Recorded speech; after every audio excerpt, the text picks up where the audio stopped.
Before re-entry, the command module separated from the LEM, and Apollo 13's lifeboat drifted slowly away.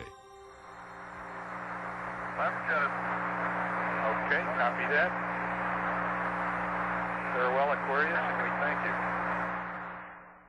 5 days and 22.9 hours after liftoff, cameras on the aircraft carrier Iwo Jima captured the most important splashdown in the history of the Apollo program. The capsule settled in the water only 3 miles from the recovery ship.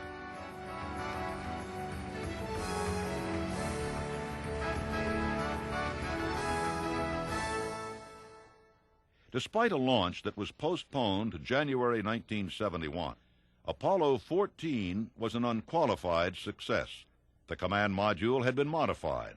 Alan Shepard was ready, and his crew, consisting of lunar module pilot Ed Mitchell and command module pilot Stuart Roosa, were eager to prove themselves.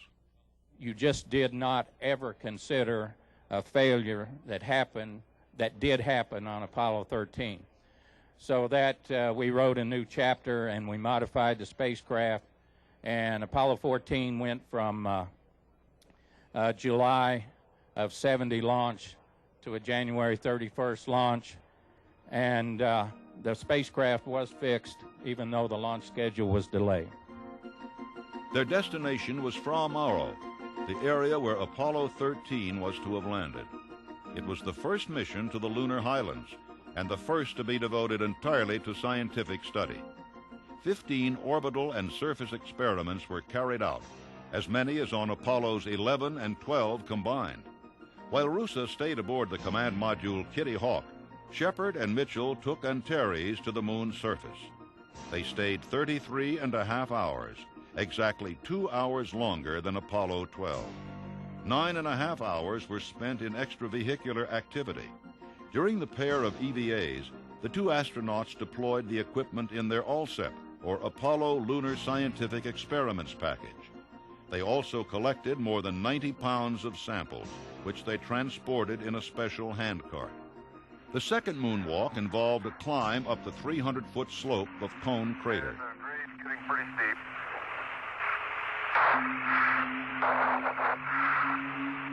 Well, I tell you, we're really going to get a panorama. We got a tremendous one here in Houston already. And we're not quite to the rim.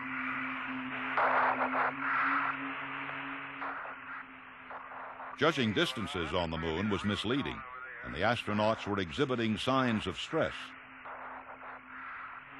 I don't think we'll have time to go up there. Oh, let's give it a whirl. Gee whiz, we can't stop without looking at the Cone Crater. Okay. Well, press on a little further, Houston, and keep our eye on the time. Okay, and so right now we have a 30-minute extension. Looks like we'll be approaching the rim here very shortly.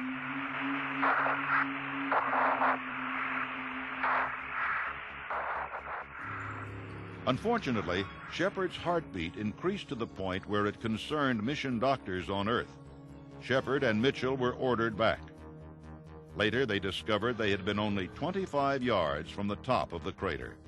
Their disappointment was eased by the fact that they had traveled farther from the lunar module than either Apollo 11 or 12.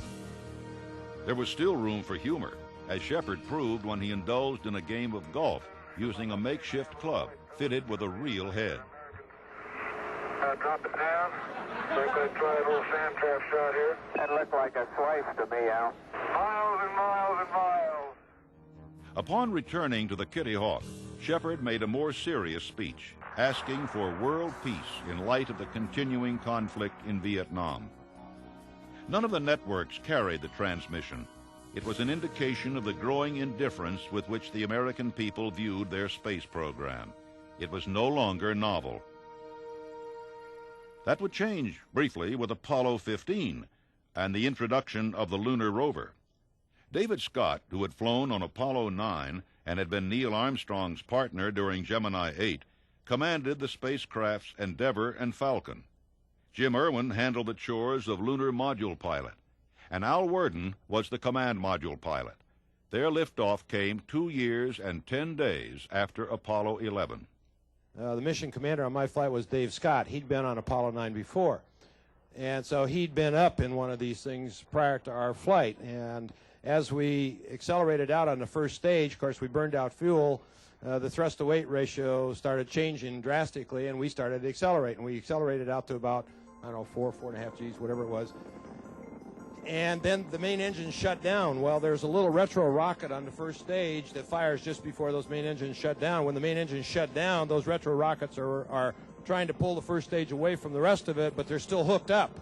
So you go from 4.5 Gs one way to about a half a G the other way, and I remember us elbows and everything into the instrument panel trying to save everything, and Jim Irwin and I sitting there saying, God, we sure didn't expect this to happen, because that's something you can't do in simulation. Looking over at Dave, and Dave said, yeah, geez, I forgot to tell you guys about that. Modifications of the lunar module greatly extended the time that could be spent on the moon. The astronauts' spacesuits were also updated. These improvements, along with the new lunar roving vehicle, allowed for extra EVA. The rover, folded and stored in the lower part of the lunar module, was an electric four-wheel drive car that allowed the astronauts to travel an area 10 times that of the previous mission. The vehicle had a top speed of 7 miles per hour and a battery capable of holding a charge for 55 miles of use.